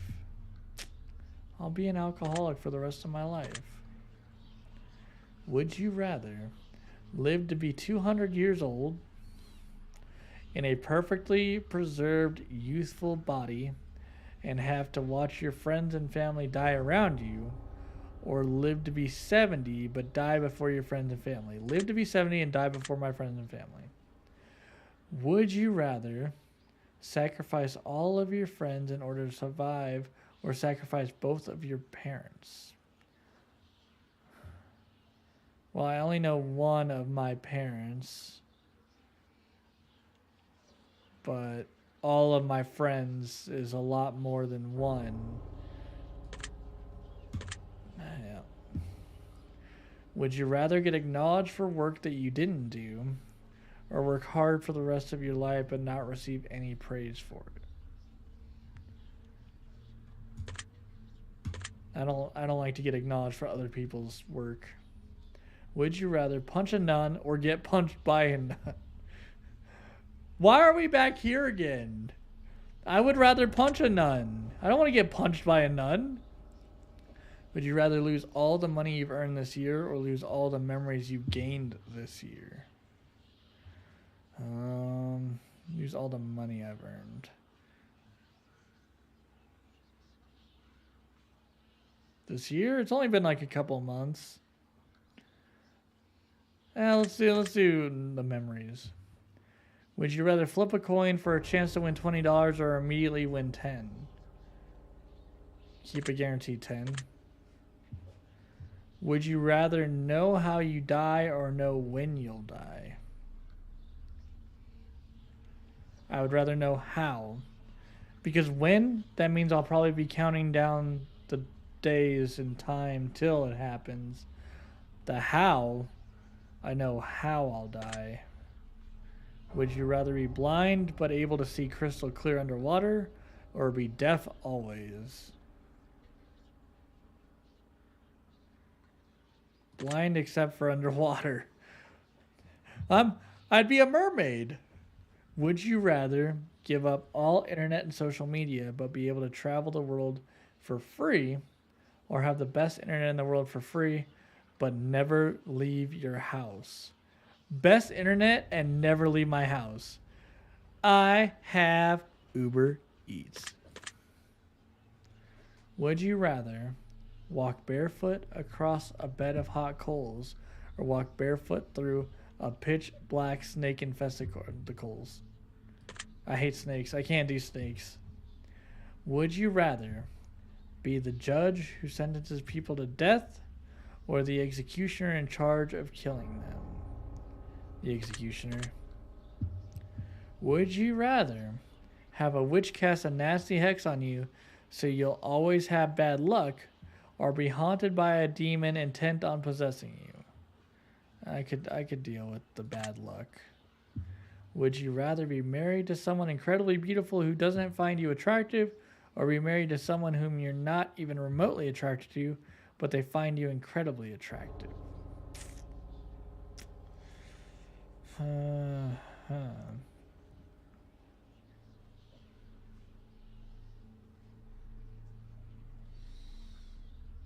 I feel like this one. Because no matter what, they would care for you. Like, this one, they don't give a shit. This one, they care. Would you rather work a high-paying job that you despise, or a low-paying job that you love doing? Low-paying job that I love doing. Would you rather walk 1 mile home wearing nothing but a pair of socks, or be fully clothed but have to walk 100 miles to get home? 1 mile home naked. Would you rather find $5 in your pocket, or have to grab $100 out of a public toilet? 100 out of the toilet.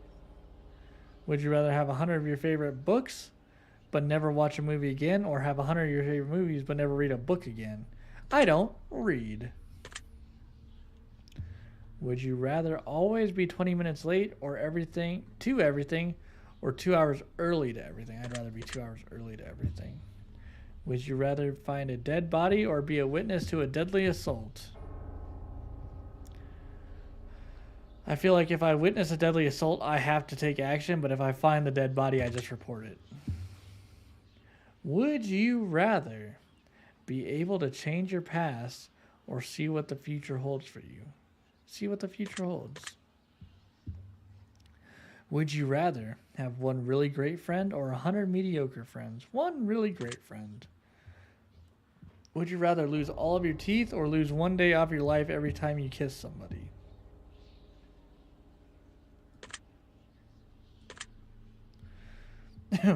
Would you rather win the lottery and lose the ticket before you can collect your money, or see your worst enemy win the lottery?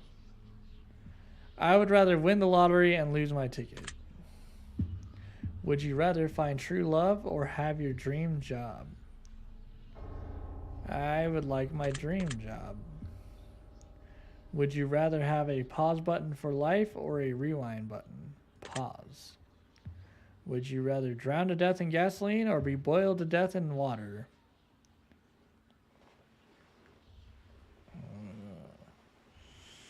Toxic fumes would kill me before the gasoline drowned me, so.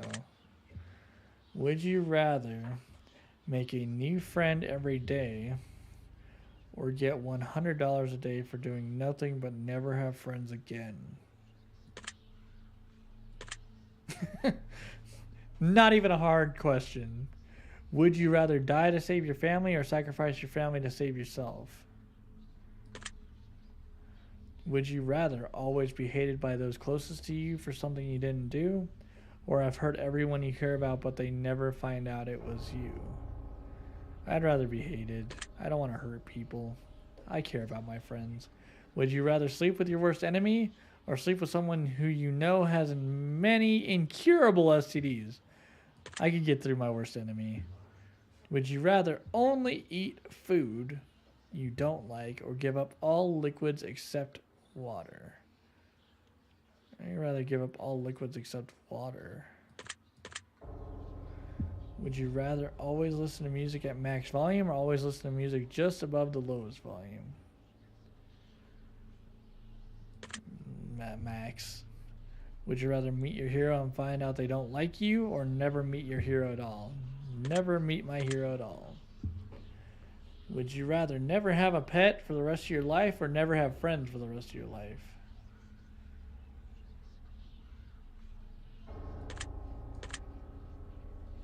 Would you rather live in excruciating pain for the rest of your life, or live pain-free but everyone you know and love will live in excruciating pain for the rest of their lives? I'll just live in excruciating pain. We're not done yet. How many questions are there? except for one category. These final questions will be from deep within. I want to see your soul. I want to see your heartbeat quicken. I want to learn all that you know. I want to see what makes you think. I want to know what makes you tick. I want to know your darkest truths. I want to know what makes you sick. I want to expel the truths from yourself. I want to feed on your precious fate. I want to learn of all your love and bathe in all your hate. So one last time we sit together as we await the final revelation. These are the last questions I have, the last examination. Take your time, do you think hard, savor every moment dearly. For when I am finally finished with you, you will see it all ever so clearly. And here we go. Choose one of these words that you feel resonates with you most in this very moment.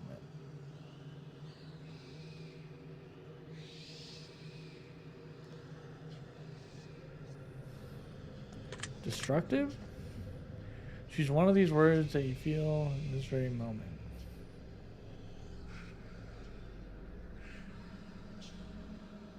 Inquisitive?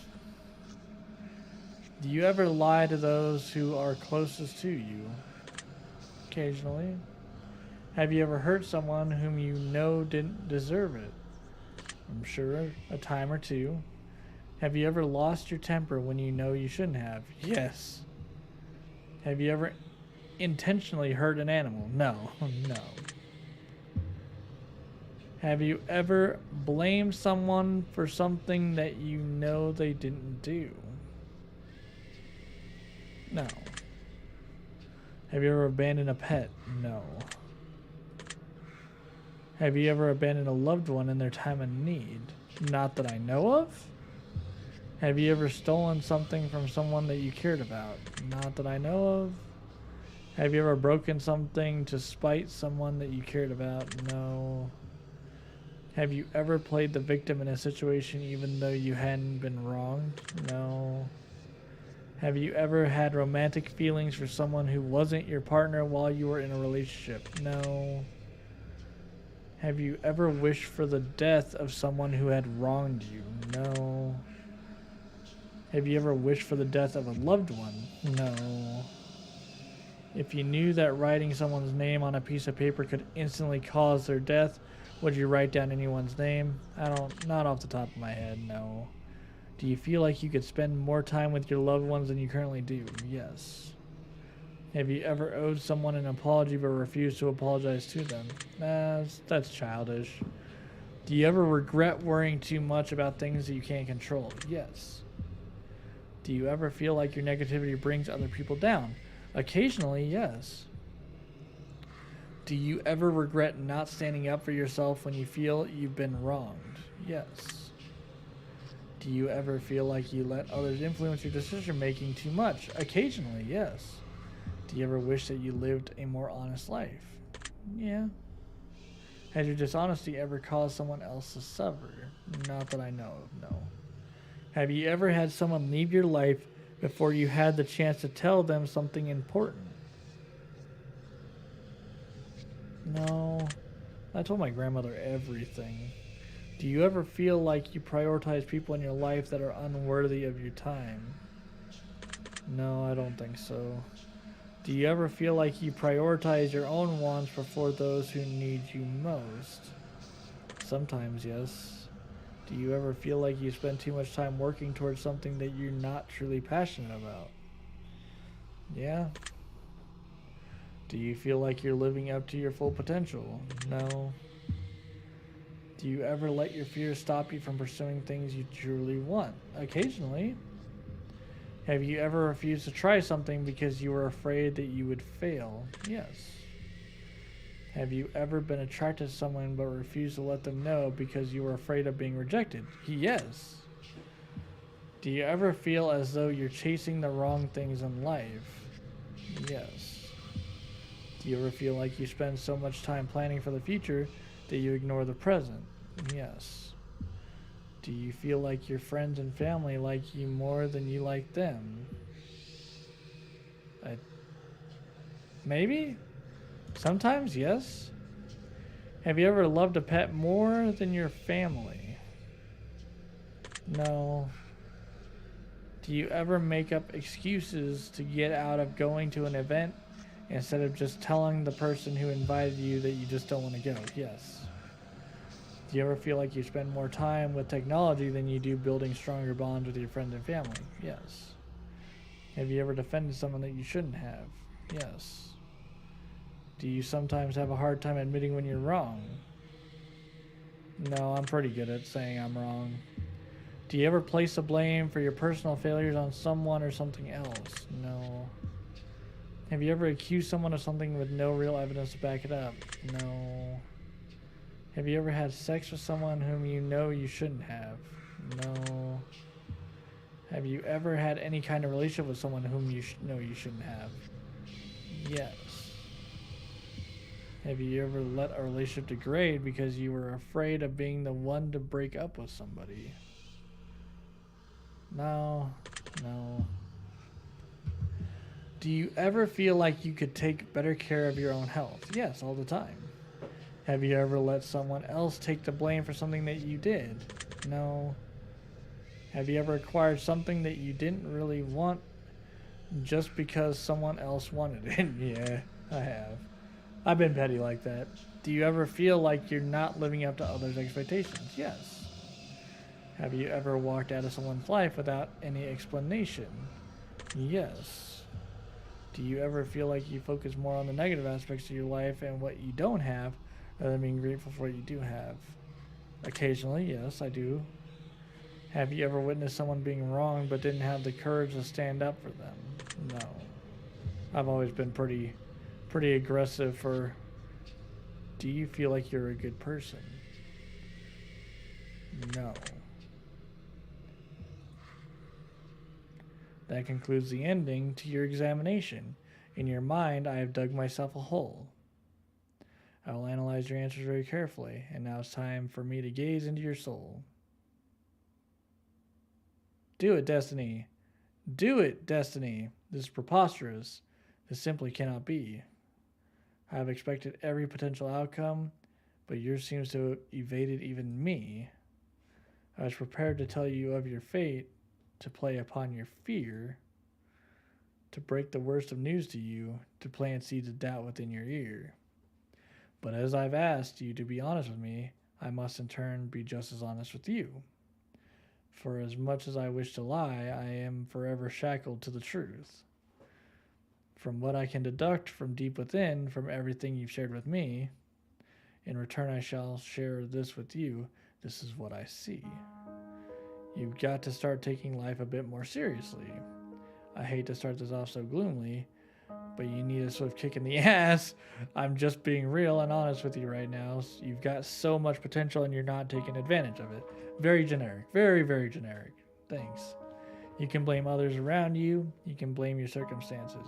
You can blame yourself, but no matter what, none of that matters at this point. You need to get going and you need to get the ball rolling. Do you even realize that you could accomplish everything you've ever dreamt of? Do you even realize just how incredibly talented you are? You don't, do you?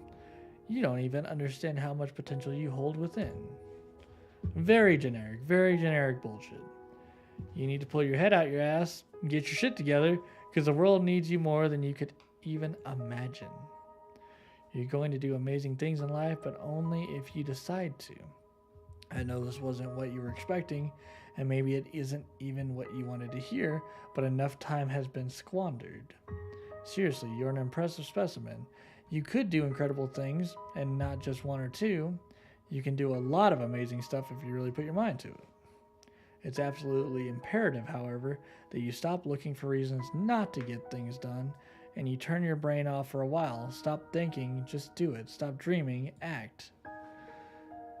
Get started immediately. Stop taking breaks. Stop procrastinating, because here's the biggest truth. Your time is ticking away. You can still have everything you've ever wanted, but your chances are further limited as the sand of the hourglass falls. Get going. Your secret world is chaos.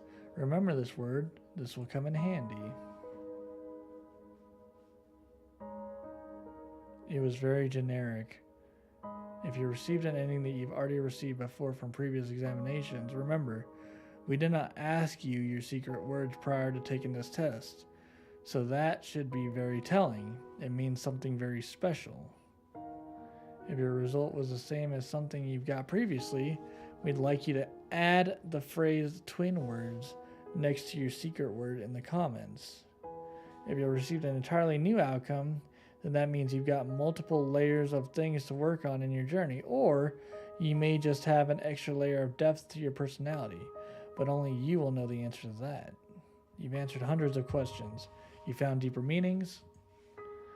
You've been enlightened, and you've helped others find enlightenment. Many people have wondered just what the test series is truly about, but it's simple. The answers are always so much more simple than we believe them to be. The test is about you, the reflection in your darkened screen, the one who seeks the answers, the person who seeks answers. More than being about the answers, the test is more so about the questions. It's about making you think. It's about encouraging you to open up and admit that you're human. Just as human as everyone else, the test is about unity. The test is about compassion. The test is about bringing people together and showing the world that we're not so different after all. Look at all the secret words that have been left in the comments. Look at all the thousands of people who are just like you. We all feel so lonely sometimes. We all feel flawed. We all feel pain. But that's because every single one of us is human. The world judges one another based on so many variables, but they're the most hypocritical set of variables imaginable. We judge each other and are judged ourselves by our peers who do the same exact shit and that they judge us for in the end, and that we judge them for too. You feel flawed because you are flawed. You feel afraid because you have the right to be.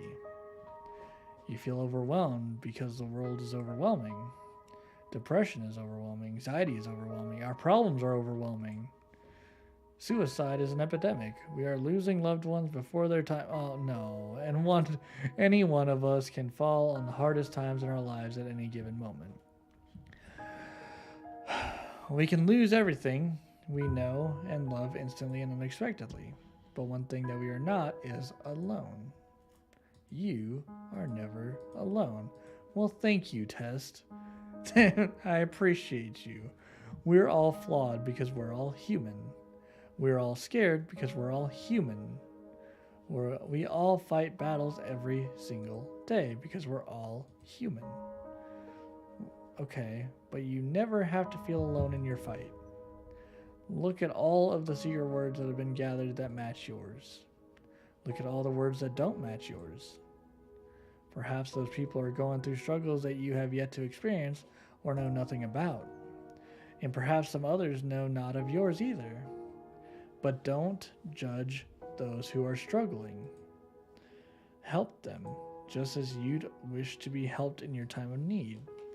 Don't be afraid to ask for help and reach out to those who are. Everyone is suffering. Some of us just suffer quieter than others. We are all in this together. The test series has helped bring so many people together and make so many people feel less alone. We've read your comments, and others are free to do so as well.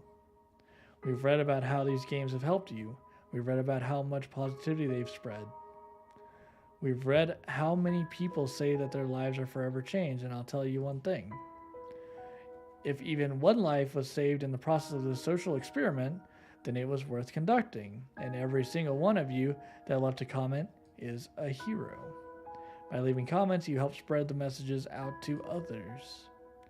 You helped spread a positive light in a very dark time for so many people, and those people have you to thank for it. I didn't leave any comments, just so we're tracking.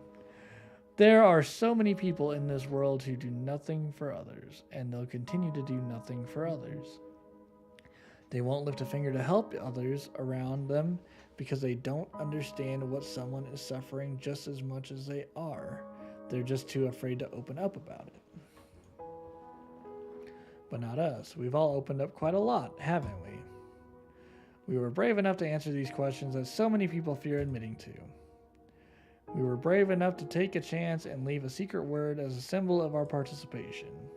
And for that, Random Studios would like to thank you by not only placing your name in the credits at the end of this game so the world knows of your good deeds and spreading the word and participating, we've also got another surprise for you. Everyone who has left a comment on our titles and continues to do so on future titles will be put into the credits of our new massive project that we've been working on, but that's not the good part. We will also be going through and selecting names from those who leave comments on all of our titles and putting their name right into the actual game and storyline, whether it be a special item, a piece of the lore, or a character named after them, and much more. You contributed your time and energy and helped others in need. We want to make sure you're commemorated for your efforts and get the admiration you deserve. Now, as far as your secret words go, your secret words will play a pivotal role in our new project. You will plug your secret words into different parts of your journey, and when they are requested of you, and they will alter the game in a way uniquely set for your specific words. This is an RPG where every choice matters, where every decision you make changes something about your about your session. This is an RPG that focuses on every human emotion and the decisions we make, and how those decisions make us feel. Keep an eye out in the future for our main project, Chasing Demons, where every NPC from all of our titles will be represented with a storyline, and the world will get to see how they will all tie in together. You helped shape it, you helped make it what it is. I'm dying. And we will be sure to continue to add more and more players into the lore gameplay as we read more and more of the comments left on our titles all the way up until its official release. And again, to commemorate those who participated across all of our titles, we will be periodically selecting names from all of our titles. Thank you so much for everything you've done for us and everything you continue to do for the world. We greatly appreciate your feedback and support. We've read every single review and comment left for us. From the bottom of our hearts, thank you for everything you do. Thank you. Blah, blah, blah, blah, blah. Yes. Another word from the developers? Didn't you just have words? Okay. We've already read this. Got it.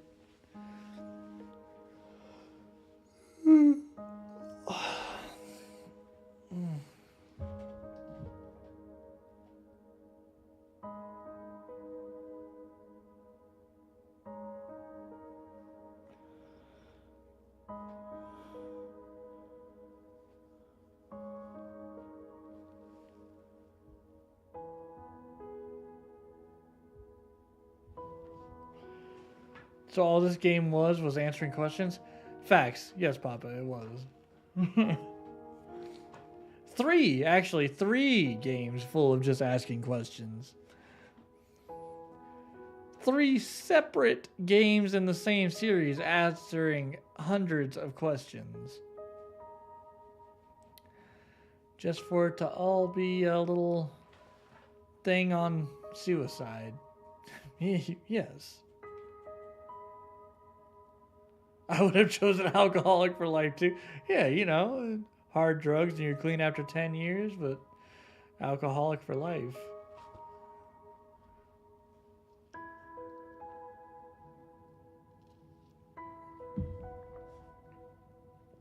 They were kind of playing the suicide thing into the ground, though.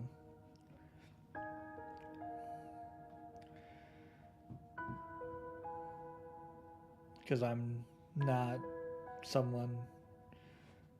Yes, it's important, but also, like... I just read your whole monologue that had to do with all this.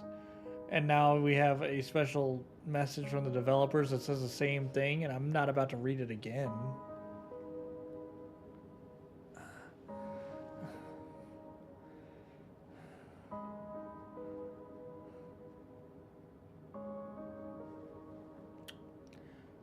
Well...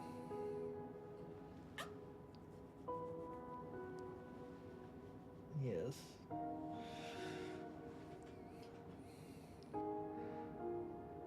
to Markiplier and his community for supporting us through our titles. Yeah, Markiplier is actually where I saw this game. The first one, at least.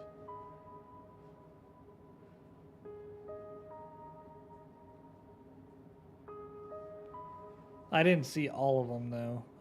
I only saw the first one that he did. And then I was like, you know what? That'd be a cool thing to do here. I'll answer some random-ass questions for y'all to kind of learn about me. And then they got weird. The questions got weird. I want to punch a nun.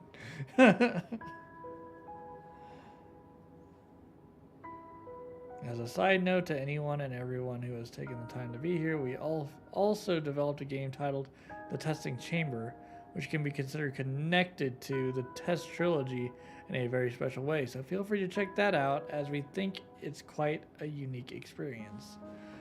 No thank you. I think 3 tests with some generic bullshit was good enough for me. Thank you, though.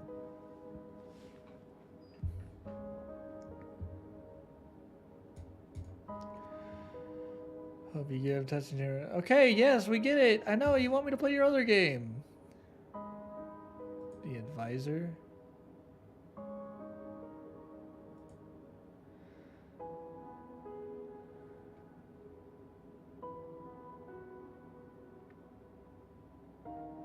Okay. Put a lot of time, effort.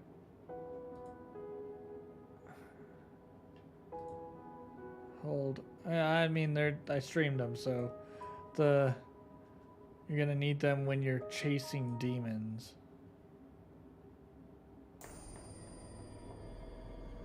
Oh, there's a whole ass more story. I'll peel the truth from your flesh like petals from a blackened rose. She loves me.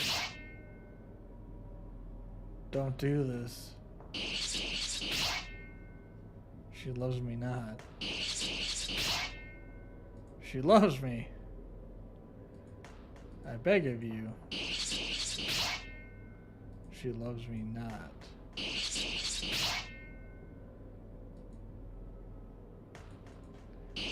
Destiny, are you killing Choice right now? I don't understand. A monster like you. Who is she?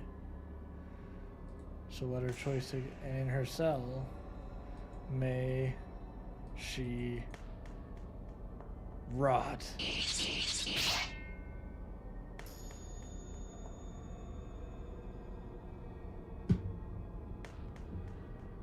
You already said this. Wait, other games you'll find where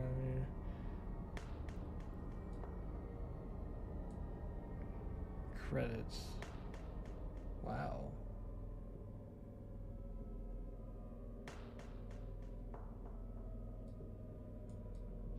The Advisor, The Journey, The Horoscope, Fatal Awakening, The Confession, Medieval, the blah blah blah. You have a lot of games.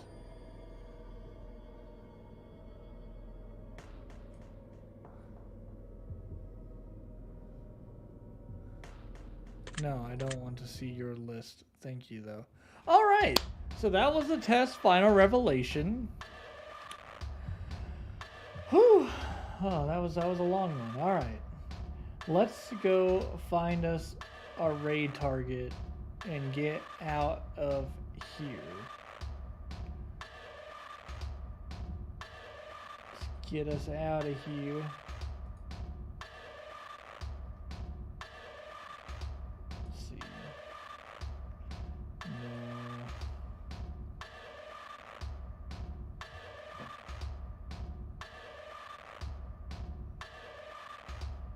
Actually, I don't think I'm going to go on a raid today because I just kind of want to chill. So, thank you all so much for being here. We'll be back probably on Thursday. I can't confirm that's the case. If I'm not back on Thursday, I'll definitely be back on Friday. Kirby comes out on Friday, so be on the lookout for that. Actually, it comes out on Thursday, so probably be a lookout for that on Thursday late at night, and then something on Friday. But until then, I'll see y'all. Have a good night. We finished 2 finales now. And yeah, peace.